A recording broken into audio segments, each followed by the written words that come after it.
What happens when an attacker steals a legitimate password instead of breaking in through a firewall? I'm your host, Mirko Peters, and today we're talking about Microsoft Defender for Identity. Most security tools focus on the perimeter. They watch for malware, suspicious files, unusual network traffic. But identity attacks skip all of that entirely. An attacker with a stolen password doesn't need to break in. They just log in. And from the outside, everything looks normal. By the end of this episode, you'll understand what Microsoft Defender for Identity actually is, why it exists, and how it watches for threats that traditional security tools completely miss. Let's start with why identity security has become the new battleground. The identity security problem. 20 years ago, securing a network meant locking down the building. You set up a firewall, ran antivirus on every machine, and advised everyone to use strong passwords. That worked pretty well back then because attackers had to break through your defenses to get in. They needed to find a vulnerability, exploit it, and then move around inside your network. The perimeter was the wall, and the wall was strong. But here's the thing. That approach doesn't work anymore. Attackers don't break in, they just log in. They scoop up a legitimate password through phishing, a data breach, or a simple guess, and then stroll right through the front door. Compromised credentials are now behind 79% of ransomware attacks. That's not a niche problem. That's the main way attackers get in. And the numbers are serious. 70% of organizations experienced at least one identity-related security breach in 2025. The average recovery cost, $1.64 million. That's not just the ransom payment. It's downtime, forensic investigation, legal fees, regulatory fines, and reputational damage. For mid-sized organizations, the median cost is still $750,000. So this isn't a theoretical risk. It's happening everywhere. Here's the core problem. Traditional security tools watch for malware, suspicious files, and unusual network connections, but they don't understand user behavior. They don't know if a login is normal or suspicious. An attacker with a stolen password looks exactly like a legitimate user. The same username, the same password, the same authentication process. The only difference is intent. And unless you're watching for abnormal patterns of behavior, you won't see it until it's too late. This is the gap that Defender for Identity was built to fill. It watches the watchers. It monitors your identity infrastructure, learns what normal looks like for each user and device, and flags anything that doesn't fit. It's not looking for malware. It's looking for behavior that doesn't make sense.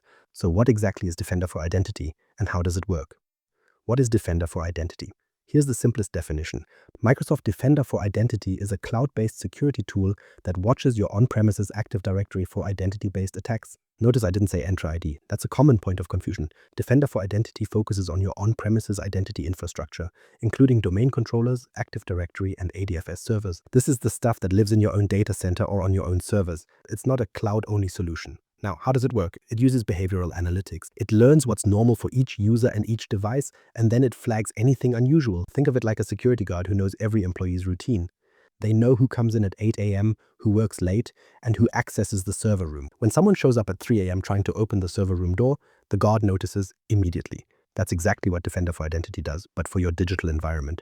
Let's clear up what this tool is not. It's not antivirus, it's not a firewall, it's not a patch management solution. It's identity threat detection, a completely different category. It's not looking for malicious files, it's looking for malicious behavior. And that distinction matters because the most dangerous attacks today don't use malware at all. They use legitimate credentials. Defender for Identity sits inside Microsoft Defender XDR, which is Microsoft's extended detection and response platform. In practice, that means it shares signals with Defender for Endpoint, Defender for Office 365, and Microsoft Sentinel. So when Defender for Identity detects a suspicious login on a domain controller, it can cross-reference that with a phishing email detected by Defender for Office 365, or a suspicious process on a user's laptop detected by Defender for Endpoint. The real value isn't any single alert, it's how these tools work together to tell the full story of an attack. A single alert might look like a false positive, but when you see the whole picture, including the phishing email, the compromised credentials, and the lateral movement, you know exactly what happened. Let's open the hood and look at how it actually detects threats. How it works, sensors and behavioral analytics. Defender for Identity uses lightweight sensors installed on your domain controllers. That's the key piece of the puzzle. Without the sensor, nothing happens. The sensor captures the data and is designed to be as unobtrusive as possible, running quietly in the background, reading network traffic and Windows events without slowing down your domain controller. Think of these sensors as the eyes and ears of the system. They capture three main types of information: network traffic to see authentication requests flowing between machines, Windows events to see what's happening at the operating system level, and authentication activity to see who's logging in from where and when. All of that data gets sent to the Defender for Identity cloud service for analysis. The sensor doesn't do the heavy lifting itself, it just collects and forwards. Once the data reaches the cloud, the real work begins. The cloud service builds a baseline profile for every single user in your environment. It learns their typical login times, which workstations they usually use, and what resources they normally access. This is the behavioral analytics part. The system doesn't come with pre-configured rules about what's normal. It learns from your actual environment, and that's important because normal looks different for every organization. When something deviates from that baseline, an alert fires. For example, a user who always logs in from 9 a.m. to 5 p.m. suddenly authenticates at 3 a.m. from a workstation they've never used before. That's a deviation. The system flags it. It doesn't assume it's malicious right away, but it raises the alert so your security team can investigate. What kinds of attacks does it actually detect? The list is long, but here are the big ones. Pass the hash attacks, where an attacker steals a password hash and uses it to authenticate. Kerberoasting, where an attacker requests service tickets for privileged accounts and cracks them offline. Golden ticket usage, where an attacker forges a Kerberos ticket to gain domain-wide access. DC sync attacks, where an attacker pretends to be a domain controller and requests password hashes. And lateral movement, where an attacker uses one compromised account to hop from machine to machine. Each detection is mapped to the MITRE ATT&CK framework, which is the industry standard for describing attack techniques. So when Defender for Identity flags something, it doesn't just say suspicious activity. It says this is a pass the hash attack mapped to technique TFUN50.002. That gives your security team immediate context about what they're dealing with and how to respond. Here's the real difference. It doesn't just tell you something happened, it shows you the attack timeline. It traces how the attacker moved from point A to point B. So instead of a single alert that says suspicious login, you get a full story. The initial compromise, the lateral movement, the privilege escalation, and the domain dominance, all connected in a single timeline. That's the difference between a tool that alerts you and a tool that helps you understand. Let's walk through the stages of an attack and see where Defender for Identity catches each one. The attack lifecycle it catches. So attackers follow a predictable pattern. It's not random at all. They go through stages, and each stage has a specific goal. The stages are reconnaissance, compromised credentials, lateral movement, and domain dominance. Once you understand these stages, you'll see exactly where Defender for Identity fits in. But what does that actually look like? Let's start with reconnaissance. The attacker has no access yet. They're just looking around, scanning your network, searching for accounts, groups, and trust relationships. They're trying to figure out who the administrators are, which accounts have elevated privileges, and how the domain is structured. They often use tools like Bloodhound to map out the environment. Defender for Identity spots this by watching for suspicious LDAP queries or enumeration attempts. An alert fires when someone starts querying for all domain admin accounts from a workstation that's never done that before. The attacker hasn't done anything harmful yet, but you know they're looking. Next up is compromised credentials. The attacker has found a way to get a password through phishing, a data breach, or buying it on the dark web. Now they have a legitimate username and password. Defender for Identity flags unusual logins at this stage. Unusual logins include a user signing in from a new location at 3 a.m. or suddenly accessing hundreds of files instead of their usual 5. These are behavioral deviations that don't require malware detection. They just require understanding what normal looks like. Then comes lateral movement. The attacker has a foothold, but it's probably not a privileged account yet. They need to move across your network to reach high-value targets. They use techniques like pass the hash, pass the ticket, and overpass the hash to hop from machine to machine. Each hop looks like a legitimate authentication, but the pattern is suspicious. Defender for Identity detects this by watching for authentication anomalies.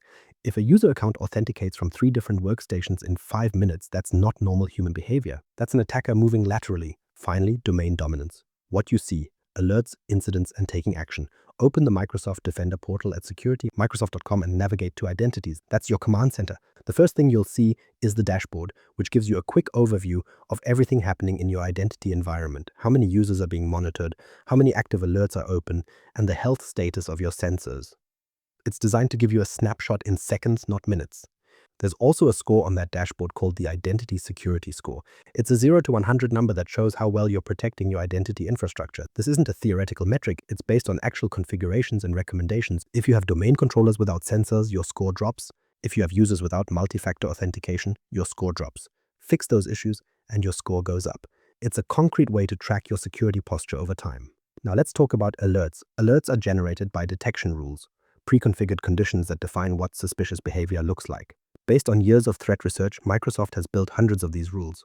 When a user logs in from an unusual location, that's a detection rule. When someone tries a DC sync attack, that's a detection rule. When an attacker uses a golden ticket, that's a detection rule. The system is constantly comparing what's happening in your environment against these rules. But here's the thing, multiple alerts can combine into a single incident. That's important because attackers don't do one suspicious thing. They do many things in sequence. A single alert might look like a false positive, but when you see the full incident, the reconnaissance, the credential compromise, the lateral movement, the domain dominance, you know exactly what happened. The incident is the story. The alerts are just individual sentences. Each incident includes an attack graph. This is a visual map of how the attacker moved through your environment. It shows you the starting point, every hop along the way, and the final destination. You can see which accounts were compromised, which machines were accessed, and which techniques were used. It's like watching a security camera replay of the entire attack, but in diagram form, and you can take action directly from the portal. If you identify a compromised user account, you don't need to log into your domain controller to disable it. You can do it right from the Defender portal. Disable the account, force a password reset, request a sign-in attempt. The sensor communicates back to your on-premises Active Directory and makes the change instantly. That's the power of having the sensor on your domain controller. It's not just listening, it can act. You can also configure email notifications. When a critical alert fires, your security team gets an email instantly. They don't have to monitor the dashboard 24/7. The system alerts them. And because the alerts are mapped to the MITRE ATT&CK framework, they know exactly what kind of attack they're dealing with before they even open the portal. Beyond the basics, there are a few advanced features worth knowing about. Honeypots, tagging, and exclusions. Let's talk about honeypot accounts. These are also called honey tokens, and they're exactly what they sound like. Fake user accounts you create specifically to lure attackers. You give them a tempting name like Exchange Admin or Domain Backup Service. You give them a high-privilege sounding group membership. But here's the catch. These accounts have no real use. Nobody should ever log into them. They're not used for any legitimate purpose. They just sit there, waiting. If someone does log into a honeypot account, you know immediately. Not because you set up custom monitoring, not because you wrote a complex detection rule, because Defender for Identity knows that account should never be used. The moment someone authenticates with it, an alert fires, and you know exactly what happened. An attacker found your decoy account and tried to use it. That's not a false positive, that's a confirmed intrusion attempt. You can set these up in the Defender portal under Settings, Identities, Honey Tokens. It takes about 30 seconds. Entity tagging is another feature. You can mark specific users, devices, or groups as sensitive for extra monitoring. Think about what that means. If you tag a domain admin account as sensitive, Defender for Identity watches every single action that account takes more closely.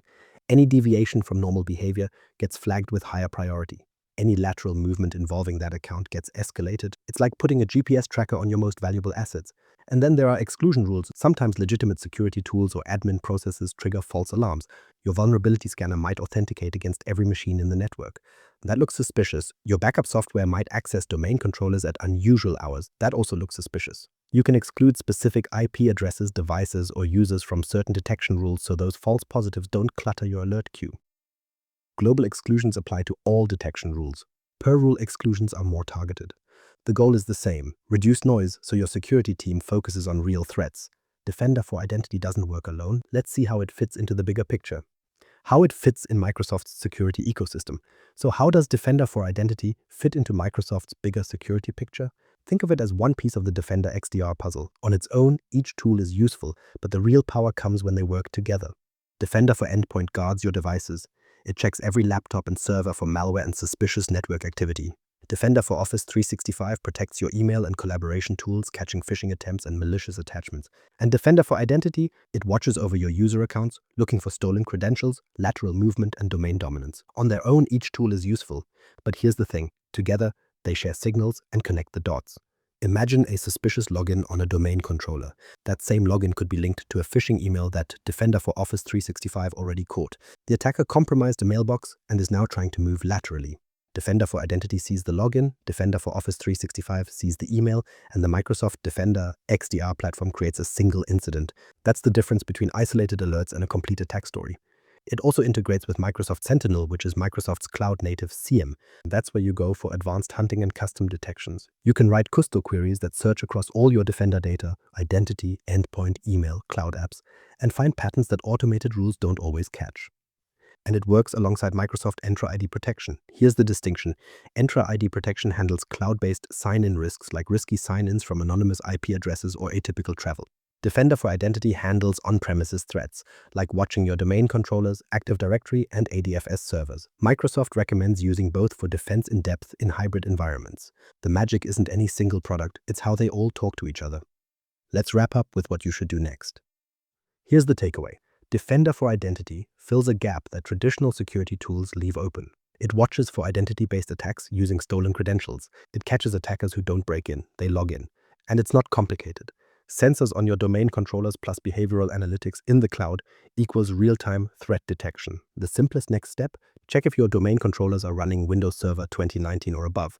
If they are, you can activate the new sensor from the Defender portal today. There's no download, no installation, just a few clicks. Subscribe on your favorite podcast platform and share this with someone who's starting their identity security journey. And click here for our next episode on Microsoft Entra ID Protection, the cloud-side companion to Defender for Identity.